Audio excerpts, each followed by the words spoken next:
O grande Cruzeiro vai conhecer o inferno no Maracanã e que já tem gente por aí com medo, Everton Guimarães. Bom, como a gente está no Rio de Janeiro, a gente está um pouco longe, eu queria que você trouxesse, é verdade que os cruzeirenses aí da Band de Minas estão escondidos embaixo da mesa, lá vem o Malvadão já passou, o anti-herói já passou, tem alguma coisa? Isso é mito? Não, isso é mito, isso é mito. Isso aí é uma lenda que criaram, mas não tem o menor risco disso acontecer, até porque o torcedor do Cruzeiro, que mantém uma média excepcional dos clubes que mais se destacam, inclusive trazendo torcedores para o estádio, o Cruzeiro eu acho que está atrás exatamente do Flamengo e do Corinthians, que são dois clubes de massa. E aí depois, na terceira posição, vem o Cruzeiro lotando o estádio, jogando um futebol muito redondo. E não, o Cruzeiro está acostumado. Ô, GV, presta atenção no HG aqui.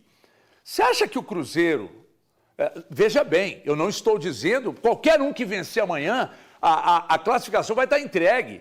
E muito bem nas mãos de um grande elenco e de um grande trabalho. Aliás, trabalho do Arthur Jorge aqui, desculpa aí o Léo Jardim, mas o do Arthur Jorge aqui é melhor. Léo Jardim tem um elenco excepcional, que é o que ele sempre quis. Mas trabalho de campo mesmo do Arthur Jorge é melhor. Mas você acha que o Cruzeiro vai se assustar com o Maracanã lotado, depois de jogar com Boca, na Bomboneira, lotada, com menos um em campo e ainda não trazer de lá uma derrota? Não vai. Se tivesse que se assustar, se assustaria com Bomboneira, com Maracanã não, GV. Para, GV. O pessoal coloca uma ligeira vantagem pró-Flamengo, primeiro pelo time que tem, segundo porque joga no Maracanã, terceiro porque joga com maioria ampla das arquibancadas. Tudo isso pesa. Sim, pesa. Trabalho por trabalho, o do Arthur é melhor. Agora tem 2 pontos que a gente precisa destacar para o jogo de amanhã e eu já quero inclusive fazer um desafio aí com você e com seus comentaristas, embora eles não vão aparecer, os meus também não, mas o desafio é o seguinte, presta atenção, para o jogo de amanhã, primeiro 2 informações, a volta do Romero ao meio campo, o Flamengo tende a não ter tanta facilidade como teve no jogo de ida aqui, para jogar pelo setor que é o coração e o pulmão do time, porque o Romero está ali. E o Fagner volta para a lateral direita. Está vivendo a melhor fase dele.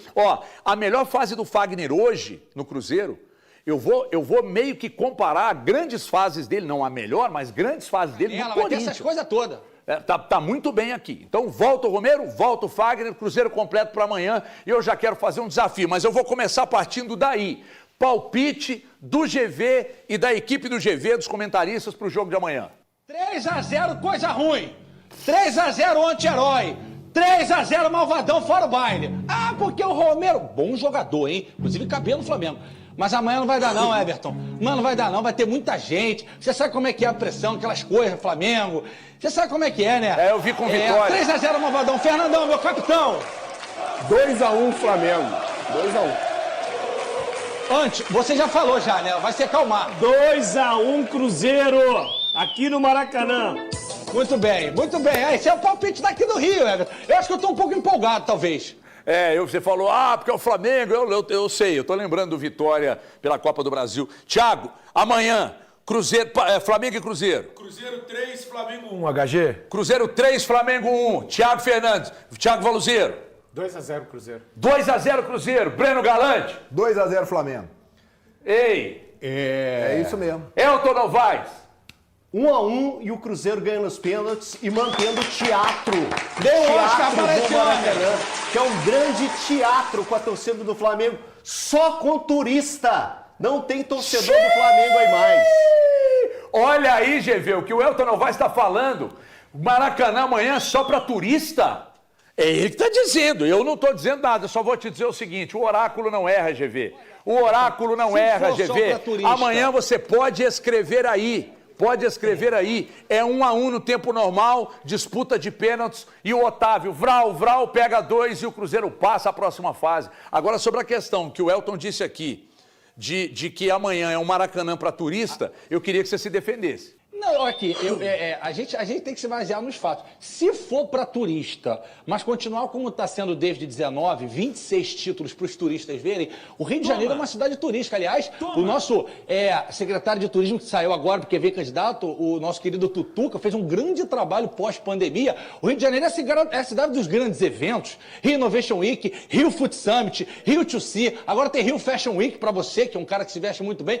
O Rio de Janeiro é uma cidade turística para grandes turistas. Venham, vejam o 27º título do Flamengo desde 19, visitem o Pão de Açúcar, venham a Band, visitem o teleférico do Complexo do Alemão, que é maravilhoso, e fiquem à vontade, não tem o menor problema. E falando do Otávio, grande goleiro, hein? O menino é muito bom. Desculpa, gente, é porque o carioca, ele tem esse problema dele falar as coisas assim também, às vezes. Não, mas a gente também aqui é bairrista, GV. Aqui é o melhor lugar do mundo para se viver. Nosso mar aqui é de montanhas, né? Ainda bem que não mostrou a nossa cara na hora que ele falou, por exemplo, que o Cruzeirense está escondido atrás da mesa, a cara que o Valu fez. Não mostrou quando falou do silêncio no Maracanã, a cara que o Elton... Te ficar segurando o Elton aqui, o Elton queria pular na frente da HG. O Elton entrou na mente. Aqui, ó. O Elton entrou na mente do... Não, entrou na mente. Pegou ar, ele também. O GV também pegou ar. Foi falar de Pão de Açúcar, de Cristo, ele mordeu a chumbada, Elton. Não, mas mordeu a chumbada com vontade. Mordeu. GV, você mordeu a chumbada, GV. Nossa! Sem nada até. O anzol purinho lá, sem... Eu achei que eles estão otimistas até demais. Mas isso é bom. Até demais. Nós gostamos é assim. Até demais. Nós gostamos é assim. E o que esperar desse Flamengo e Cruzeiro amanhã? Nós já batemos bola aqui com o GV, dos donos da bola lá do Rio de Janeiro, né? Lá eles estão bem otimistas. Nós aqui estamos na humildade. Eu fui no empatezinho, o Elton também, Valu, o Thiago foram em vitórias do Cruzeiro e o Galante na vitória do Flamengo, que não era de se estranhar, né? Então, assim, mas o que esperar? Esperar a dificuldade. Esperar a dificuldade. Mas o que eu disse na rádio, falei com o GV, eu vou repetir aqui. Espero a dificuldade, mas não espero um Flamengo jogando tão à vontade pelo principal setor do meio-campo, pelo principal setor que é o meio-campo, porque amanhã você tem o Romero, o ajuste vai acontecer, o Fagner vai para o lado direito. Não sei, o Valu falou isso aqui. Eu também acho que pode pintar, de repente, um Vidalba pelo lado esquerdo.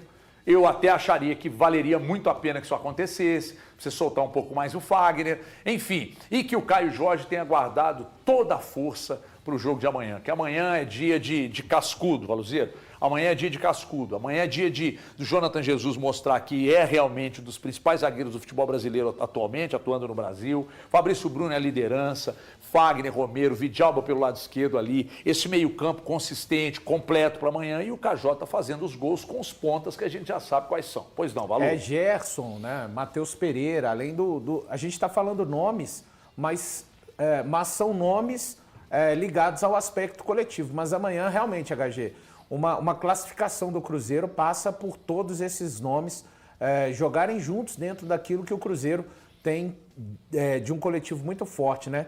Eu debati muito ali, conversei muito com o Elton, conversei muito com o André. Eu tenho certeza que o Arthur Jorge... quer dizer, certeza a gente não pode ter, né? Mas eu imagino que o Arthur Jorge não tenha dúvidas para escalar o Cruzeiro amanhã, diante do Flamengo. Eu fiz até um levantamento, o Rojas já foi titular em 7 oportunidades com o Cruzeiro, jogos oficiais e mais 2 jogos de amistosos, né? Contra o Defensor e também no jogo contra o Grêmio, isso aí naquela intertemporada. O Vidalba, com o Arthur Jorge, foi titular em 6 jogos, sendo que em 3 ele atuou como lateral esquerdo. O empate lá em Chapecó, ele atuou assim, sendo titular. A vitória contra o Mirassol no Brasileiro, 3-1, e por último a vitória contra o Corinthians. E além desses 3 jogos que ele foi titular pela lateral esquerda, ele atuou outras 2 vezes saindo do banco. Contra o Bahia, ele joga 18 minutos lá em Salvador, vitória do Cruzeiro, 2-1. E contra o Barcelona de Guayaquil, ele atua 18 minutos, vitória do Cruzeiro, 4-0. Eu acho que com o Vidalba, para o jogo de amanhã, e aí não tem a ver, o Rojas não foi bem, não quer dizer que o Rojas... É muito específico, tá, pessoal, para o jogo de amanhã. O Cruzeiro poderia ganhar no aspecto do jogo aéreo, que sim, tem sido importante A equipe treinada pelo Arthur Jorge, em 22 gols tomados, sofreu 7 gols em faltas laterais ou escanteios. Não são todos gols da mesma forma, tem gol que é do rebote, enfim, tem gol que vem de falta lateral, mas eu acho que o Vidalba ele tem aquela questão do cacoete de zagueiro. Ele que é lateral esquerdo de origem, depois virou zagueiro, mas ele está sempre subindo, ele tem um bom tempo de bola para a bola aérea, e ele também está sempre subindo ali com o cara que vai disputar. Tem uma boa saída, ele não tem a chegada como a do Rojas. Mas, por um outro lado, eu acho que boa chave do Cruzeiro é um jogo num todo. Mas eu estou imaginando que uma possível classificação do Cruzeiro passa muito por um setor direito muito fortalecido, com a presença do Romero, com a presença do Fagner, com o Matheus Pereira se juntando e o Gerson também por ali, e o Arroio, e até para poder liberar. A gente está vendo um Fagner, quando a gente vê os melhores momentos do Cruzeiro contra o Corinthians lá em Itaquera, é um Fagner que tá solto no campo de ataque. E eu falei aqui na partida que o William fez uma ótima partida para mim. Mas o Fagner, quando ele está pisando no campo de ataque, ou ele está finalizando com muito perigo, ou ele está achando um passe, ele acha um passe pro meio da área, ali pro Lúcio, que finaliza na trave. Então eu iria ali com o Vidalba do lado esquerdo, HG. Repito, não é queimando o Rojas, que não foi bem, mas é por conta do que eu acho que o Cruzeiro pode ganhar a mais com a presença do próprio Vidalba e até com o Fagner um pouco mais solto para também virar um meio-campista no campo de ataque do Cruzeiro contra o Flamengo. O Vidalba eu tinha te falado semana passada. Você não me dava razão. Você lembra disso? É porque você é muito precoce, né, Mas, Thiago? olha Olha só o preâmbulo que eu fiz. Eu trouxe os jogos que o Vidalba... Você falou um jogo... Vidalba é novo titular! Não, eu só falei. Pra mim tem que ser o Vidalba... Tem que ser o Vidalba no lugar do Rojas. Na base da emoção. E aí, porque eu não gostei do que o Rojas fez contra o Flamengo semana passada aqui no Mineirão. Pra mim ele foi abaixo do que eu pretendia. Opinião, quem tem compromisso com o erro. É isso aí. E aí eu tinha expectativa de que o Rojas fosse diferente nesse início de passagem no Cruzeiro. Que ele fosse mais próximo do que era o Kaique. Não que ele esteja mal ou seja mau jogador, tá? É porque nesse momento eu acho que o Vidalba de fato tá melhor. Agora, quando você olha pro time do Cruzeiro, o Valu, eu tô 100% contigo quando você fala do Fagner, velho. Cara, impressionante. E no lance do gol do Cruzeiro, o terceiro, o segundo... Ele tá lá também. Ele dá o tapa no Arroio e vai. E aí o Arroio acha o Lúcio na ponta. Sim. E aí o Lúcio faz o cruzamento de primeira. Então, assim, eu tenho gostado muito do que ele tem apresentado e também dessa forma como o Cruzeiro tem criado. Para mim, o Cruzeiro de 2026 tem feito bons jogos, especialmente depois da Copa do Mundo, e tem sido um time extremamente constante, velho, que eu acho que essa é a melhor palavra. O Cruzeiro é regular demais. É muito difícil você ver o Cruzeiro fazer um jogo muito ruim. O pior jogo do Cruzeiro, desde a parada da Copa, para mim é o jogo do Botafogo. E mesmo assim não é um jogo ruim. O Cruzeiro faz um início muito bom, depois tem uma queda, sofre o gol do Botafogo, e aí tem dificuldade, perde muito gol, vacila muito na hora de finalizar. Mas é um Cruzeiro que, para mim, tem sido muito constante pós-paralisação para a Copa do Mundo de 2026. É um Cruzeiro muito mais regular, muito mais constante do que era no início da temporada, quando era o Tite, obviamente. Tem uma coisa que sempre que há jogos tão importantes quanto o de amanhã, muita gente diz isso, mas diz com razão. Aquela pressão inicial do Flamengo ali, se você consegue suportar... Os primeiros 15? 15, 20 minutos, consegue suportar, tira um pouco do ímpeto, começa a igualar o jogo, aí o jogo vai se arrastando um pouco mais, aí o Flamengo vai montando. A tendência, por mais que o Léo Jardim a gente conheça bem como joga, não seria de um Flamengo amanhã dando um pouquinho mais de espaço? Estou perguntando e não afirmando. Eu não imagino. O Flamengo aqui no jogo no Mineirão, eu estive no campo, assistindo o jogo do campo. Eu achei que o Flamengo em algum momento ia pressionar o Cruzeiro. O Cruzeiro ia ter que sair a bola de tiro de meta atrás das placas de publicidade.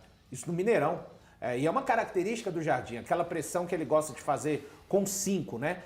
Na verdade, ele faz uma pressão com 6. Ele coloca, aqui no Mineirão ele colocou Arrascaeta, Bruno Henrique. Aí ele colocava pelo lado esquerdo, ele colocava o Lino centralizado, o Jorginho pelo lado direito, o Plata. E o Pulgar ainda sustentando essa pressão de 5 jogadores. Cara, ele vai vir para marcar o Cruzeiro assim, de novo, da mesma forma, muita agressividade, e é um dos motivos até que eu acho também, HG, que ele não vai sair com o Pedro. Eu penso que novamente o Bruno Henrique vai ser o cara. O Pedro não é capaz fisicamente de fazer essa pressão, e o Jardim sabe, ele conhece o Jonathan Jesus, exemplo.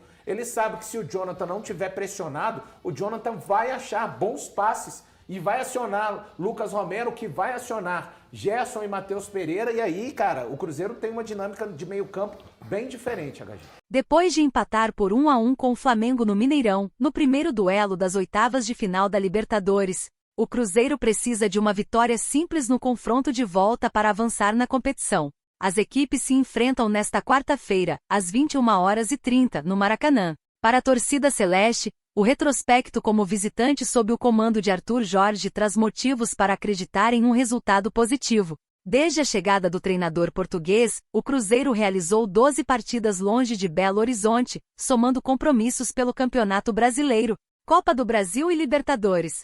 O retrospecto é bastante positivo. Foram 6 vitórias, 5 empates e somente uma derrota. O aproveitamento chega a 63,8%, com 14 gols marcados e 11 sofridos. A única derrota aconteceu em 4 de abril, diante do São Paulo, pela 10ª rodada do Brasileirão. Naquela partida, o Cruzeiro acabou goleado por 4-1.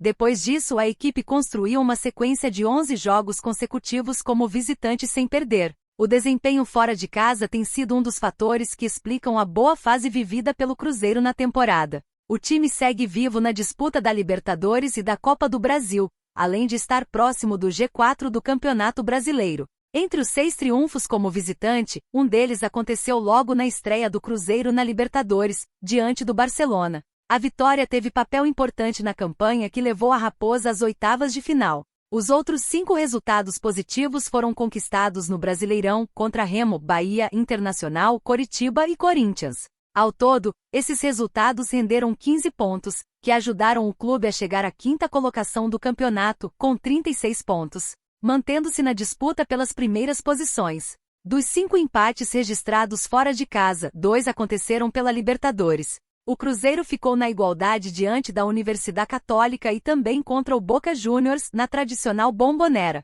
Esses resultados deixaram a equipe em uma posição favorável para buscar a classificação na última rodada da fase de grupos, em casa, diante do Barcelona. Além disso, um desses empates contribuiu para a eliminação do próprio Boca Juniors ainda na primeira fase. Na Copa do Brasil, a Raposa empatou os jogos de ida contra Goiás, pela 5ª fase, e Chapecoense pelas oitavas de final. Em ambos os casos, os resultados permitiram que o time decidisse a classificação diante de sua torcida com maior tranquilidade. O 5º empate fora de casa aconteceu pelo Brasileirão justamente contra o Palmeiras, atual líder da competição. Agora, o Cruzeiro tenta manter esse retrospecto positivo como visitante para superar o Flamengo no Maracanã e garantir uma vaga nas quartas de final da Libertadores. E aí, galera, o que acharam?